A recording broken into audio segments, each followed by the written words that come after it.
so much for joining me. Really appreciate it. Good morning, Kristen. As you know, Donald Trump called for a special prosecutor to look into the Clinton Foundation's ties to Hillary Clinton's State Department. I want to get your reaction, and I wonder how concerned you are, given that she has a pretty strong lead in the polls right now. Could this chip away at her lead? No, this is an absurd call by Donald Trump. It is an act of desperation on his campaign, given the turmoil that we've seen from his campaign in recent weeks. And if you believe media reports, the Justice Department already declined to look into any of these allegations related to the Clinton Foundation. And there's two important things to bear in mind here, Kristen. Number one, the Clinton Foundation is a charity. It is a world-class philanthropy.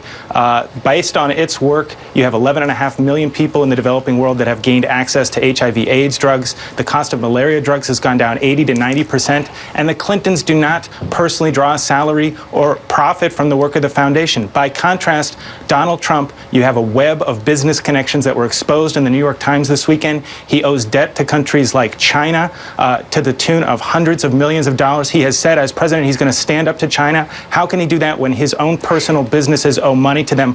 Donald Trump has to come clean about his own business dealings, explain whether he will divest his holdings. These are far more serious questions than exist with a charity that pays the Clintons no money.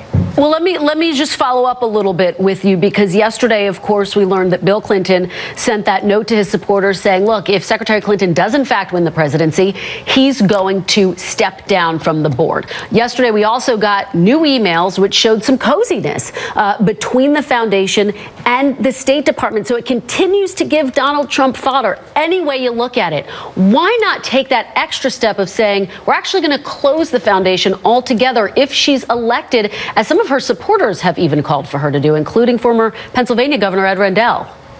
Because, Kristen, the foundation performs life-saving work, and we want to continue that work to the maximum extent possible while guarding against any possible conflict of interest appearances. And so that's why the foundation has taken these unprecedented steps.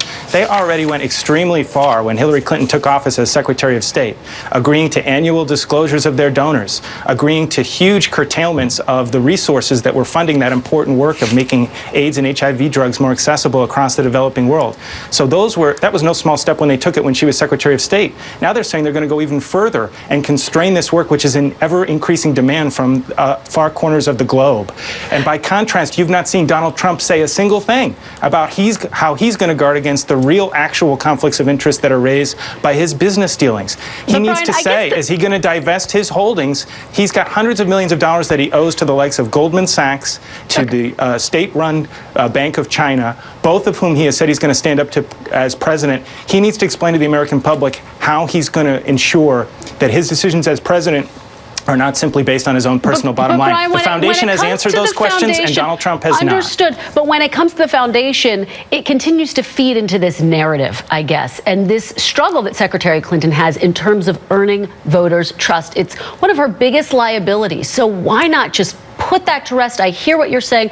Why not turn over to the foundation to someone else, to the Gates Foundation, for example? Continue that good work, but separate it from Secretary Clinton. Well, Kristen, the reality is that the president has said he's not going to be involved in the foundation if Hillary Clinton is elected as president. And they've already announced plans to spin off certain aspects of the foundation's work. And these steps are not taken lightly, because this is actually going to drastically curtail the type of important work that goes on across the globe. So it is no small feat to even entertain these types of changes. But the Clintons are extremely proud of this work. It is not something that they want to completely close up shop and cease to perform. All right, we have a couple more points, Brian, I want to get